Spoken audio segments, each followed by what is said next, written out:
E o Vento Levou, de Margaret Mitchell. É um romance histórico que demorou 10 anos, é o único da autora, e ele demorou 10 anos para ser publicado. Ela começou a escrever em 1926 e terminou somente em 1936. Esse livro, logo em seguida, recebeu a adaptação para o cinema, apenas 3 anos após ser publicado. Em 1939, saiu o filme E o Vento Levou. Foi o filme mais premiado da história do cinema, recebeu o prêmio Pulitzer e até hoje é conhecido como um dos grandes clássicos que foi adaptado para o cinema. Bom, vamos ao livro.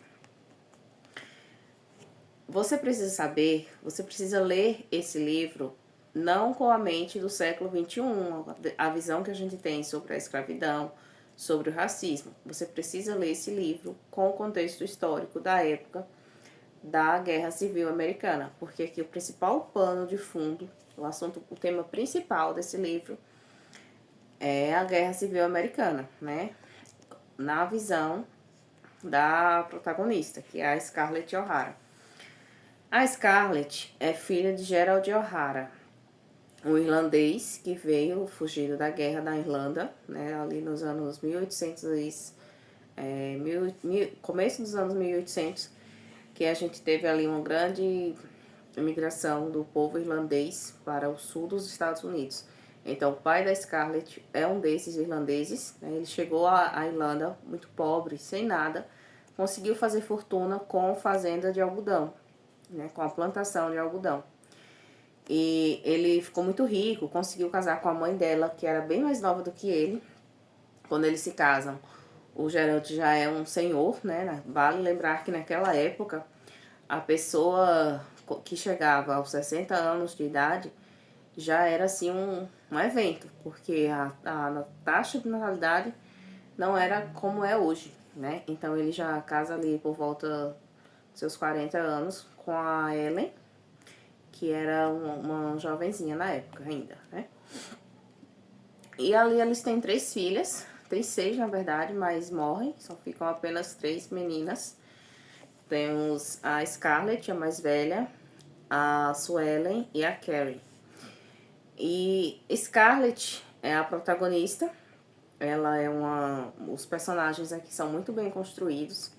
É um livro que ele vai trazer, sim, a visão racista daquela época, tá? Porque a Guerra Civil Americana foi entre o Norte e o Sul. O Norte queria acabar com a escravidão, dar direitos civis para os negros, e o Sul lutou para que isso não acontecesse. O Sul dependia fortemente da mão de obra escrava para a sua economia, né? Eles não tinham mão de obra remunerada de brancos, como a gente tem hoje, que é o normal. A mão de obra era totalmente escrava. Tinha tanto os escravos que trabalhavam na casa, que eram uma espécie de escravos domésticos, como os escravos que trabalhavam só nas plantações, na parte externa, né, digamos assim, da casa, nas plantações de algodão. É tanto que você vê em algumas partes do livro que os escravos que trabalhavam dentro da casa não sabem fazer o trabalho dos escravos que trabalhavam nas plantações. Eram funções muito bem definidas, cada um tinha a sua função. E aqui, então você precisa saber disso, você precisa ler com o contexto histórico daquela época. Por isso que quando você decidir ler esse livro, é bom você fazer uma breve pesquisa sobre a Guerra Civil Americana, sobre o que estava ocorrendo naquele momento, como eram as pessoas, né, como se dividia a sociedade. Porque isso vai te ajudar a entender melhor e não fazer um juízo de valor que você faria hoje, se fosse um livro escrito hoje, né? Esse aqui, provavelmente, se fosse escrito hoje, seria cancelado. Porque ele não é um livro politicamente correto. Mas é um livro dos anos 1900, início do século XX. Então, e ele se passa... a autora nasceu em 1900. Então, ela escreveu e ele foi publicado em 1936. Mas a história se passa... ali por volta de 1860, porque o livro fala do antes da guerra, durante e do pós-guerra, mas a maior parte do livro é durante a guerra, e a Guerra Civil Americana aconteceu de 1861 a 1865. Então, boa parte do livro vai acontecer aí nessa época. Então, a família da Margaret era uma família do sul, é tanto que ela nasceu na Geórgia também, a história se passa na Geórgia. E a própria autora nasceu na Geórgia, era sulista raiz, toda a sua família. E a família dela, ela já trabalhava com a escrita, já trabalhava com o jornal. E toda a família dela era pesquisadora, tinha muito conhecimento sobre a Guerra Civil Americana. Então, toda essa... Muitos deles provavelmente viveram a guerra, né? Porque ela nasceu menos de 40 anos depois do fim da guerra. Então, as imagens, a guerra ainda era uma coisa muito real, muito vívida para eles. Porque muitos deles, os pais, os avós, provavelmente, e vários parentes da Margaret, viveram a guerra real. Então, por isso que ela tem um conhecimento tão vasto. O livro é muito bem construído, os personagens são muito bem construídos. Todos os relatos da guerra, você vai ver que é tudo muito real, tudo muito bem escrito, né? Porque é uma coisa que para eles foi real, né? Apesar dela já ter nascido depois do fim da guerra, mas provavelmente tinham aqueles parentes que contavam, ó, foi assim, assim, aconteceu isso e isso, foi fulano, foi assim, tal. Então eles eram pesquisadores, eles tinham muitos livros, eles tinham bibliotecas. Então, para eles, falar da Guerra Civil Americana era um assunto, eu acredito que corriqueiro. Então, o livro está bem riscado. Eu li essa daqui, que é uma adaptação da Princípios, mas eu não senti, assim... Não, é uma adaptação que não parece ser uma adaptação. O livro tem 511 páginas, a versão integral, se eu não me engano, tem mais de 800. Mas eu comprei essa aqui, porque estava bem barata, e para mim valeu super a pena. Eu queria ler o livro logo, estava na minha lista, então eu decidi ler esse aqui mesmo. Ele tá todo riscado, ó, porque eu fiz as anotações aqui. Não anotei em outro lugar, anotei aqui mesmo. É um livro muito leve, a linguagem é bem acessível, não tem nada de dificuldade. É uma leitura simples, você consegue ler aí em poucos dias. E é isso, né? Agora falando do livro, dos personagens. A Guerra Civil, como eu já falei, foi o norte contra o sul. O norte era industrializado e o sul era agrícola. Um lutava pelo fim da escravidão e o outro lutava para que não ocorresse o fim da escravidão. Então, no começo do livro, a gente já tem aqui a Scarlett, que era uma jovem de 16 anos. Ela era frívola, assim, nada importava muito para ela. As coisas que ela se importava eram os vestidos dela, que ela gostava de se vestir muito bem, né? De ter aqueles vestidos da época, que se você fizer uma pesquisa aí, você vai ver que eram aqueles vestidos balão, riquíssimos, e chapéus. Ela queria tudo muito luxuoso, a última moda, né? Naquele tempo era costume dizer o que era moda em Paris era o que todo o mundo ocidental buscava seguir. E a Scarlett é essa personagem. É uma jovem que se preocupava muito com a aparência, ela era extremamente vaidosa. Você vê que ela tinha uma preocupação muito grande, assim, com o corpo, com a cintura dela, né? E com os pretendentes. A maior preocupação dela era em chamar a atenção por onde passasse. Ela deixava todas as outras jovens, inclusive as irmãs dela, sem ter um pretendente, porque ela queria todos só para ela. Ela queria roubar a atenção de todos. Ela queria que todos os jovens conversassem com ela quando tinha uma festa, um churrasco, alguma coisa. Ela já procurava sentar no lugar que coubesse ela e o máximo possível de homens e rapazes para sentar ao redor dela, né, dos dois lados. Então, assim, você vê que ela era muito preocupada com coisas fúteis, como isso, né, como era a maior preocupação, era a realização da vida dela, era chamar a atenção. Então, e assim, ela tinha ali uma paixão desde sempre pelo Ashley Wilkes, que era um rapaz que ela se apaixona loucamente por ele e luta com todas as suas forças para que ele se case com ela. Só que logo no começo do livro, o Ashley já é prometido a uma prima dele, a Melanie, que é o oposto da Scarlett. A Melanie é aquele exemplo da mulher virtuosa. É uma jovem também que ela não vê a maldade nas pessoas. Todo mundo ela vê com bons olhos, né? Todo mundo é bom para ela, até quando as pessoas fazem coisas más ações, ela não vê o mal. Ah, mas ela tenta justificar. Ah, mas fez isso talvez por aquilo e tal. Então, assim, a Melanie é o exemplo de tudo que a Scarlett não é. A Scarlett odeia a Melanie, porque pra Scarlett, a Melanie tá roubando o prometido dela, sendo que nunca foi prometido, apesar do amor dela, né, ser correspondido pelo Ashley. Ele também gosta dela, ele fala isso.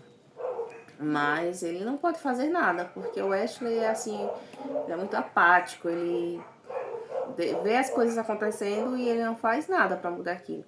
Mesmo sabendo que ele gosta da Scarlett, sabendo do amor que ela tem por ele não faz nada para lutar por esse amor, porque já era um costume que as famílias dele, a família Wilkes, casasse com parentes, né? E a Melanie, que é a noiva dele, é prima dele, né? Então, assim, pra ele tá tudo bem, ele se conforma e sabe que vai casar e que não pode mudar aquilo. Então, eles se casam, a Scarlett fica super frustrada. Quando ela sabe da notícia do noivado, ela decide casar com o irmão da Melanie só por vingança, só pra tentar machucar o Ashley. Mas, assim, o casamento não dura, né? Porque logo começa a guerra.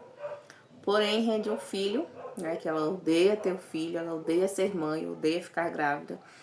Esse, inclusive, é um comportamento que rompe com os padrões da época, né? Porque naquele tempo, ter filhos, as mulheres ainda viam os filhos como uma bênção, né? Como era antigamente. A mãe da Scarlett é uma mulher super dedicada às filhas, aos filhos dos vizinhos, a todo mundo ela tenta ajudar, porque ela é um exemplo de mãe, né? A senhora Ellen O'Hara. Já a Scarlett não, a Scarlett não se importa com o filho. Se ela pudesse, ela não teria tido o filho.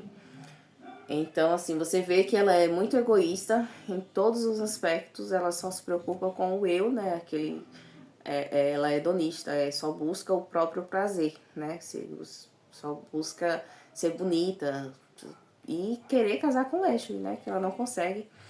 Mas, assim, ela tem esse filho, que é o Wade, filho do fruto do primeiro casamento com o Charles Wilkes. E o Charles falece na guerra muito rápido, então eles ficam casados por pouquíssimo tempo, coisa assim de dias, né? Talvez algumas semanas, mas casam e logo ele precisa ir pra guerra, ela fica grávida, o filho nasce. E aí é onde começa todo o relato do que é a guerra. Porque quando a gente estuda as guerras, né, a história na escola, a gente costuma ver só uma pequena citação ali, a gente vê tudo de forma muito superficial. Só vê uma citação ali da guerra e do lado vencedor, né? Como a gente vê na escola, a única coisa que a gente vê. Voltando. Então, quando a gente estuda na escola história sobre alguma guerra, costumamos ver ali uma passagem muito rápida sobre essa guerra e geralmente só é falado sobre o lado vencedor. Ah, guerra de tal contra tal, o fulano venceu. Mas aqui nesse livro, nós vemos principalmente os relatos do lado que perdeu a guerra. Ó o spoiler. Esse vídeo todinho contém spoiler. A gente vê o relato das pessoas do lado perdedor, porque durante a guerra você acompanha o sofrimento do sul, das pessoas do sul, né, que são os personagens principais aqui.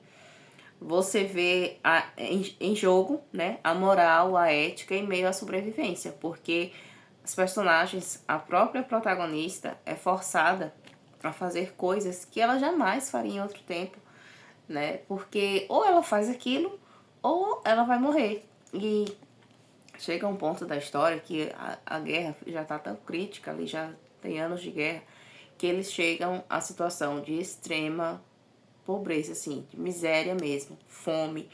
E ela tem outras pessoas que dependem dela, porque a pessoa responsável, né, ela vai embora da Geórgia, de Tara, que é a fazenda da família, quando ela casa, ela precisa buscar sobrevivência. Então ela se muda ela vai para Atlanta, né? Abandona não, sai da fazenda do pai, do Gerald, que era Tara, que a Tara é como se fosse um personagem da história, de tanto que eles gostam dessa terra, né? A Scarlett amava a Tara, porque era o lugar de paz dela, né? Sempre que ela tá com questões muito difíceis, que ela tá se vendo perdida, ela sabe que ela vai conseguir recarregar as energias em Tara, porque ela vai olhar para aquela terra vermelha, para aquela fazenda de algodão, para aquele chão, para aquelas colinas, para o caminho, né, da fazenda, ela se sente renovada. Então Tara é praticamente um personagem nesse livro. Só que ela precisa sair de Tara, né, em busca de sobrevivência. Ela casa pela segunda vez, morando em Atlanta. E ela precisa voltar. E quando ela volta, ela encontra a fazenda. Todas as fazendas ao redor foram invadidas pelos Yankees, né? As pessoas, o lado do norte, que são os Yankees. Os Yankees passavam fazendo, assim, atrocidades, comida, porque os soldados na guerra estavam todos subnutridos. Falta comida para todo mundo na guerra, né? Na guerra o sofrimento não escolhe lado. Quando chega para todos. Então, os Yankees passam por essas fazendas, né, matando, fazendo tudo, né? Como diz aqui no livro, tá? É um relato do livro. Não é exatamente histórico, é do livro. Então, e eles levam comida. Então, deixam as pessoas, assim, numa situação, os fazendeiros daquela área, numa situação de extrema pobreza, de miséria mesmo. Queimam o algodão, né, as plantações de algodão, tudo que tinha as hortas das pessoas, que as pessoas tinham plantado, é levado pelos soldados, porque eles também são assim, tá todo mundo doente, todo mundo faminto. Então, o que tem para comer é levado. Animais, galinha, vaca, tudo. Então, e também as joias, né? Toda a riqueza das pessoas, o que tem de valor que dá para levar, eles levam, né? Inclusive tem aqui uma parte em que elas encontram um soldado, um Yankee, que estava com ele várias joias, né? Era um ladrão, porque ele, além de carregar a comida, ele carregava as joias. O que a pessoa tinha de valor, ele levava. Então, ela encontra a fazenda nesse estado, né? Tudo foi levado, foi destruído. Algumas fazendas foram queimadas. Ela busca ajuda na vizinhança, até consegue com alguns, mas todo mundo tinha muito pouco, mas ainda assim o pouco que tinham eles repartiam.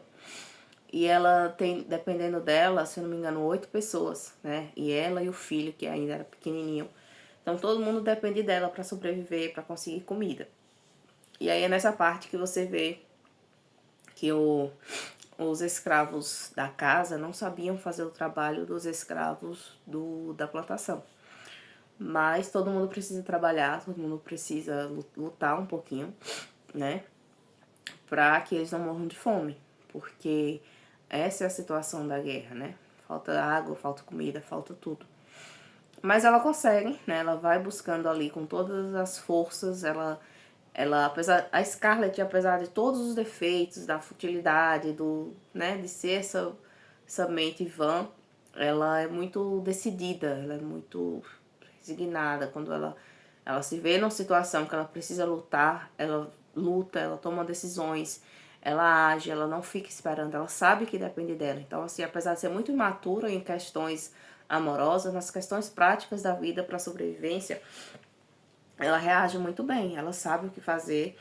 Então, assim, você vê ela passando por várias mudanças, né? Uma personagem que começa... Você tem uma visão dela no começo e tem outra no final. Não exatamente que ela vai se redimir, que ela vai consertar todos os seus erros, não é isso. Mas você vê mudanças, né, devido às decisões que ela vai tomando, o que ela vai precisando fazer. Vai vendo essas mudanças. A construção do personagem é muito bem feita, né? Então a Scarlett precisa, ela tá sempre buscando sobreviver. A vida dela é buscar sobrevivência, é buscar melhora, porque ela quer voltar a ter aqueles vestidos luxuosos, os chapéus, ela quer voltar a ficar bonita, ela é muito vaidosa e ela não deixa isso em momento algum. Então ela vai atrás disso e ela promete para si mesma que ela nunca mais vai passar fome, né? O que eles passaram, o que ela precisou fazer na guerra, ela promete para si mesma que ela não mais vai passar por aquilo. Então ela leva essa promessa muito a sério. Ela vai fazer de tudo para cumprir isso, para nunca mais ficar sem ter o que comer. Ela realmente o que ela passou é pesado, não é toda mulher, né? Ela é muito jovem, quando a história começa ela tem apenas 16 anos. Então ela se torna mulher bem rápido, porque ela precisa, não que ela queira, mas ela precisa fazer tudo isso. E continua, o livro todo ela continua naquele objetivo de casar com o Ashley. Ela cria um Ashley, né? Porque ele não é o que ela acha que ele é. Ela criou ali na cabeça dela que ele é o homem ideal para ela, que ela só vai ser feliz se ela tiver o Ashley. Só que você vai percebendo que o Ashley não é isso tudo, né? Ela cria assim uma visão, uma ilusão, né? Um amor realmente, uma paixão, porque ele não é tudo aquilo. Você vai vendo que o Ashley é muito apático, ele é muito passivo, ele não reage, ele fica ali do começo ao fim a mesma coisa, ao contrário dela que passa por várias mudanças, vários acontecimentos. A vida dela não tinha tempo para tédio. Já o Ashley é extremamente tedioso. Você chega a ter raiva dele em alguns momentos porque ele não reage. É um homem assim que, pra época, ele, tipo, falta testosterona. Mas ela, mesmo assim, ela continua apaixonada por ele e tal e tal. E acaba, né, odiando a Melanie, porque a Melanie, além de ser boa, consegue casar com o Ashley, se manter casada, continua fiel a ele, mesmo quando ele desaparece, ela continua ali esperando para ele voltar. Então, ela odeia a Melanie, né? Se ela pudesse, ela não via, a Melanie não existia. Mas elas acabam tendo que conviver durante todo o tempo, porque a Melanie vem a ser assim o porto seguro para todos eles, né? Principalmente para ela. É a única amizade verdadeira que a Scarlett tem. Quando ela fica sem ninguém, quando todo mundo vira as costas para ela, todo mundo julga, todo mundo aponta o dedo, a Melanie continua ali, firme, sendo amiga, dando o braço, defendendo ela. Então, assim, ela não enxerga isso. Ela, depois, lá na frente, é que ela percebe, né? O quanto a Melanie foi a tábua de salvação para ela. Foi a única pessoa que se manteve fiel o tempo todo, né? Então, assim, o livro é um livro bem profundo, traz algumas polêmicas, porque que vai ser abordada a escravidão, o racismo, a questão da maternidade, que naquele tempo ser mãe era o sonho de muitas mulheres, as mulheres queriam ser mães, tinham muitos filhos. A Scarlett não é assim, ela é o oposto, por ela não teria nenhum filho, né? Ela tem porque não tem outro jeito, né? Mas ela chega a falar isso, né? Então tem aí uma leve menção a aborto, eles são extremamente escravagistas, né? Porque a família da própria autora, eles vêm de um contexto que ser dono de escravos, possuir escravos era o normal, era a realidade para eles. Então, assim, é sim um relato do que a sociedade do sul era naquela época, né? O normal era a escravidão. Então, é um livro que traz essa visão. A protagonista é escravagista. Tratava mal os escravos. Você vê aqui alguns dos castigos. Não muito, mas você vê alguns dos castigos que os negros sofriam, que era normal. E que eles próprios tinham preconceitos com eles, né? Tipo assim, eles viam qual era o lugar deles, enfim, né? Tinha aquilo tudo lá e você vê que os personagens são meio caricatos, né? Eles, na forma de falar e tal, nos gestos, você percebe que os negros têm uma diferenciação aqui dos personagens negros para os brancos. Então aqui tem várias questões, né? Tem a Scarlett não foge totalmente do ideal de mulher para a época. Ela bebe, ela faz o que ela quer, ela usa rouge, né? Uma coisa que uma mulher, uma dama, ela não é uma dama, claramente. Uma dama da época não faria, ela faz. Ela tem essa questão dos filhos, que ela não quer ser mãe, ela não gosta de ser mãe. Ela trata os filhos de uma forma muito fria, né? As coisas chega até dar raiva, você fala, como assim? Mas é o jeito que ela é, né? E também tem o Rhett Butler, que é assim, acho que o grande personagem desse livro é o Rhett, né? Ela e o Rhett. Porque ele é aquele, né, o retrato do homem cafajeste, mulherengo, que não queria ir pra guerra. Então, assim, ele, dane-se os patriotas, vocês querem ir pra guerra, vocês vão. Eu não vou porque eu não concordo com essa guerra. Ele bate na mesma tecla desde o começo. Ele fala que quando as pessoas estão ali loucas pra ir pra guerra, né, os sulistas, ele fala, essa guerra é uma coisa à toa, vocês não têm a menor chance, porque ele sabia, né, ele sabia que o norte era industrializado, o norte tinha máquinas, tinha canhões, que o sul não tinha. Chega uma parte do livro que ele fala, vocês não têm nenhum canhão, né, enquanto que o sul tá lá com seus canhões, com suas tropas, vocês são mal organizados, vocês não têm a menor chance. Mas as pessoas acham que ele tá falando aquilo porque ele não se importa, porque ele não quer ser um soldado, não quer ir combater, não quer se alistar. De certa forma é por isso, mas também porque ele já sabia qual seria o fim da guerra, né? Ele, assim, ele é a voz da razão, né? Ele vê o todo, não vê só ali a Geórgia, a Atlanta ali, não vê só aquele povo que tá ali. Ele vê além porque ele passeava, ele viajava para vários países. Ele ele era um atravessador que fala. Ele furava os bloqueios, ele conseguia passar mercadorias, né? Então ele via os dois lados. Ele não via só a parte do sul, porque o sul já se dava como vitorioso. Os sulistas eram muito patriotas, eles eram arraigados, eles acreditavam que eles tinham chances de ganhar a guerra. Mas o Hatch tá ali desde o começo falando, vocês não tem chance, vocês vão ser derrotados. Mas, ao mesmo tempo, ele toma umas decisões que surpreendem até o próprio leitor, né? Você fala, poxa, ele fez isso, não parecia. Mas ele faz e ele ajuda a Scarlett desde o começo, né? A verdade é que ele se encantou por ela. Ele se apaixonou pela Scarlett desde a primeira vez que ele viu ela, quando ela tinha 16 anos, antes do primeiro casamento. Ele já ficou encantado por ela e colocou como objetivo que um dia ia tê-la, né? Mas ele não era o tempo ainda. Ele vê tudo acontecendo, acompanha ela o tempo todo, vê tudo que ela passa, mas ele decide que não é o momento. Ele fica aguardando o momento certo, que é quando para ele é o momento que ela precisa amadurecer. Ele chega a falar pra ela, ó, ainda não, eu vou ter você, mas ainda não é agora, é só quando você for uma mulher de fato, quando você amadurecer. Então, e ela não entende, ela é assim, Scarlett, apesar de muito perspicaz, muito inteligente, tem coisas que são tão óbvias, mas ela não enxerga, né? Então, com Hatch é assim, ela passa o tempo todo sem conseguir desvendar, sem conseguir saber o que ele realmente está pensando, quais são realmente as intenções dele. Então, o Hatch ele é muito mal visto pela sociedade, pelas senhoras, né, as viúvas, o pessoal que cercava eles ali, que vivia com eles.